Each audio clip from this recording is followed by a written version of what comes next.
everyone. So I thought of coming up with a video on women in leadership position and what are the strategies that they can apply so that they can be in the position for a longer period of time. So the first strategy says you got to be super confident. When I say super confident, it should appear in your body language, the way you talk and the eye contact that you make.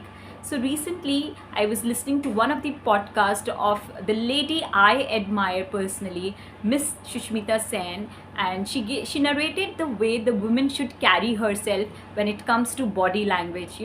Just putting your chest forward, keeping your arms closed, because it gives the impression to the other party that you're ready to absorb everything, and you are like really confident in terms of expressing yourself.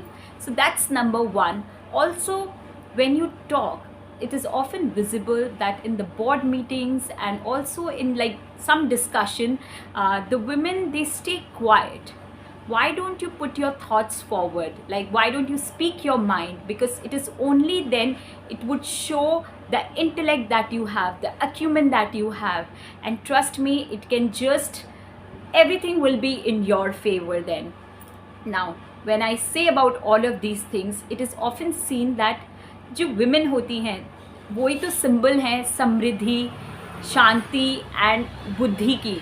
So why not bring all of these aspects forward when you are in that position, and you can be in that position. So the number one strategy is being super confident. The second strategy is also, it's seen that